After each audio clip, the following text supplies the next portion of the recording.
These are 10 cards you should never draft in Avatar. Now, never is a strong word, but these are cards you should really try to avoid if you're trying to win because they are weak and will hurt your chances of victory. First up is Southern Air Temple. It's 3 into white for a legendary enchantment shrine, and it says when Southern Air Temple enters, put X +1/+1 counters on each creature you control, where X is the number of shrines you control. Whenever another shrine you control enters, put a +1/+1 counter on each creature you control. Now, Southern Air Temple is a weak card because there's not going to be a lot of shrine support in this format, but it's really a placeholder for all of the shrines because I didn't want to just have a list that was 5 shrines and 5 other cards. You shouldn't be drafting the shrines if you're doing your best to win. It can be a bit of a fun thing to try and go for as a bit of an achievement unlocked moment, but if you're trying to win your draft, there's not enough support for the shrines.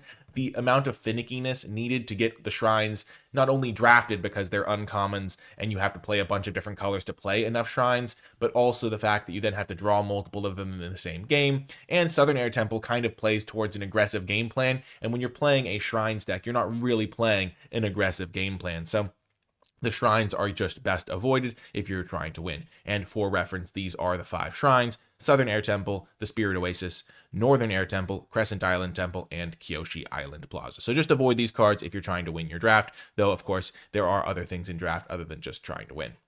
Now, next up is Zuko's Exile. It's 5 mana for an instant lesson. Exile target artifact, creature, or enchantment. Its controller creates a clue token. So it's a very inefficient removal spell at 5 mana. Even though it can kill everything, the inefficiency combined with the fact that you give the controller a clue token means that it's not a card you should really ever have to play.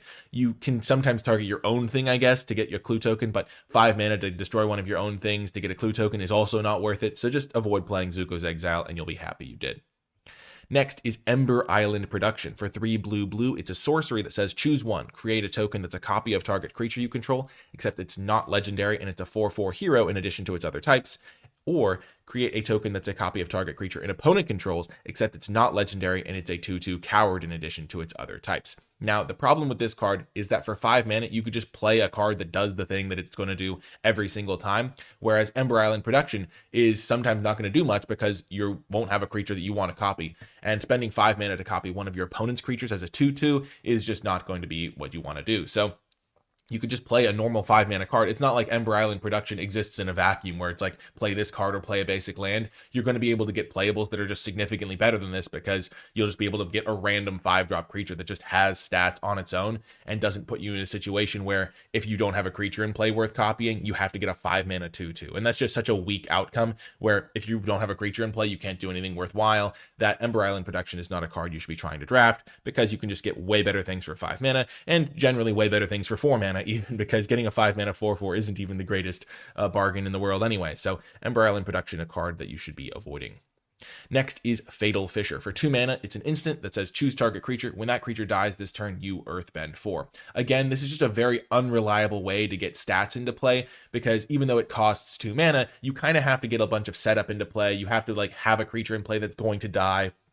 And then once it dies, you get a 4/4, but you could just play a card that does the thing every time. If you're in a top deck war and you just need some extra pressure and you top deck this card, it just doesn't add the pressure that you want if your opponent isn't trading it with your random 1/1 creature or something like that. If you don't have sacrifice outlets, which is kind of not all black decks will even have sacrifice outlets. And so just overall, it's just a very unreliable card. It's very finicky. It's just the sort of thing where you don't need to add that sort of randomness to your draft. You can just play cards that do the thing they're going to do every single time and don't have to put these random situational cards that don't even get you a crazy payoff when they work out. Because sure, 2 mana to get an Earthbend 4 would be a good card, but this is 2 mana Earthbend 4 in very specific situations and generally not a card that you're going to want to just work around to get that situation because you can just play way better options. Next is Destined Confrontation. For 2 white, you get a sorcery that says each player chooses any number of creatures they control with total power 4 or less, then sacrifices all other creatures they control. Now, this is kind of like a board wipe in white, but the problem with this card is that it's really hard to set up in a way that it's going to be more advantageous for you than for your opponent, because letting each player choose the creatures with power 4 or less means that they're going to be able to keep the creatures they want to keep. You're going to be able to keep what you want to keep, but you have to put a card into this to kind of get a symmetrical effect in a lot of ways. Also, white decks tend to want to play a lot of creatures. They tend to want to get an advantage on the board state. So a lot of the times in your white decks specifically, you're going to be hurting yourself a lot more than your opponent. And even if you do try to set this up so that you don't have any creatures in play, your opponent is still going to be able to keep a relatively meaningful board state a lot of the time. So it's just way too situational, way too finicky, and it doesn't really do what white decks are trying to do. So this is a card you shouldn't be drafting.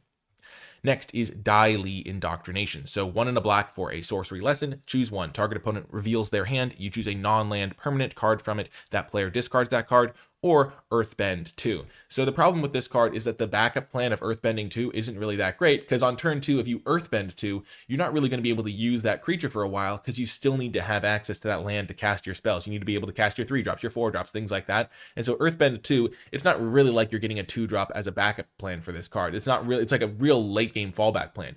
And also, having to choose only non-land permanent cards from your opponent's hand does limit your options significantly, because oftentimes you would really like the option to be able to take their removal spell, or take their really powerful sorcery that they're going to use to draw a bunch of cards, or things like that. And the fact that you can only choose non-land permanent cards really limits your options with what you are able to select. And sometimes you will only have like 1 or 2 options, or if you have this in some situations, your opponent might not even have a non-land permanent. And if you ever have a situation where you cast the mode to make them discard a non-land permanent card and they don't have one in their hand, you just spent 2 mana to do nothing except look at their hand, which is just really, really poor.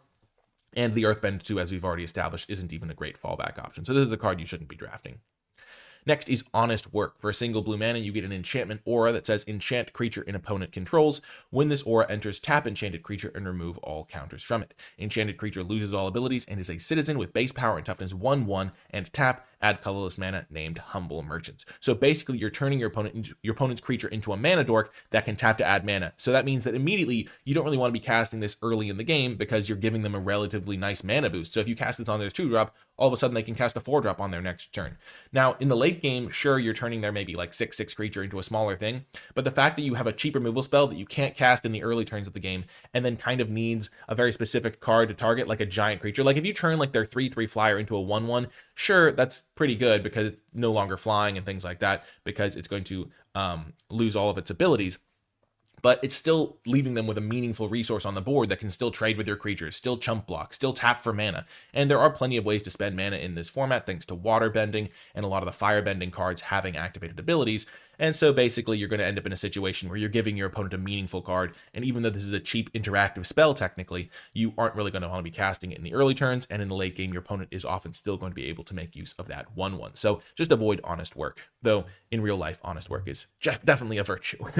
Next is Vengeful Villager. So for 4 mana, it's a 3/3 human citizen, and whenever it attacks, you choose target creature an opponent controls, tap it, then you can sacrifice an artifact or creature. If you do, put a stun counter on the chosen creature. Now 4 mana for a 3/3 with an ability that only works if you're attacking is just something that's a little bit too weak these days in Magic. So the fact that there is a 2 mana deal 3 in the format means that if you play Vengeful Villagers and they lightning strike it, you're just in like a terrible situation. And additionally, the fact that there are just so many better things you can be doing at the 4 mana slot, especially because sometimes you're going to be on the defensive and you're not going to be able to attack with your card, and then you've just basically played a 4 mana 3/3 that just didn't really have that many abilities. The fact that the sacrifice ability like isn't that relevant either, because there's not really as much sacrifice fodder for just a random stun counter, is also a problem with this card, because if you were able to stun the thing for relatively low cost, that could definitely be an upside. But the fact that you're going to have to actually make a real sacrifice to be able to get that stun going is also a factor. And generally just a 4 mana 3/3 is just a little bit too small,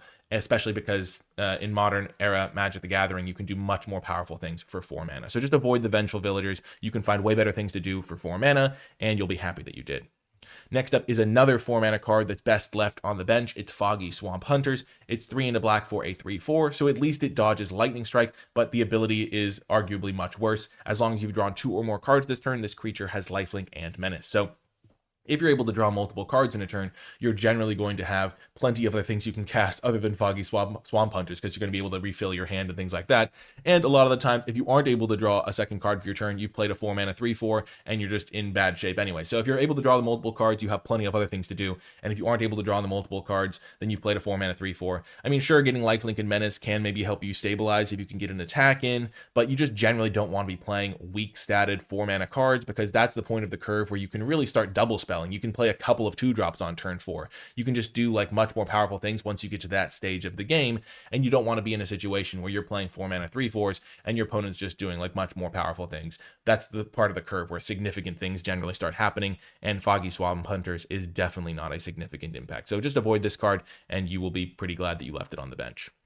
The final card we're looking at is Trusty Boomerang. For 1 mana, you get an artifact equipment that says equipped creature has pay 1, tap it, tap target creature, return Trusty Boomerang to its owner's hand, and it has an equip cost of 1. So you can spend 1 to cast Trusty Boomerang, spend 1 to equip the Trusty Boomerang, spend 1 to tap the Trusty Boomerang, and tap the creature, not tap the Trusty Boomerang, tap the creature that Trusty Boomerang is equipped to, and then you get to tap one of your opponent's creatures, and you have to return the Trusty Boomerang to your hand. So then you have to spend the 1 mana to play it, the 1 mana to equip it, and the 1 mana to activate it all over again. So not only do you have to have a creature in play that you don't mind tapping consistently, but you also have to then be able to spend 3 mana every turn just to tap one of your opponent's creatures. This one is not going to be good for your deck, and definitely a card that you should be leaving on the bench.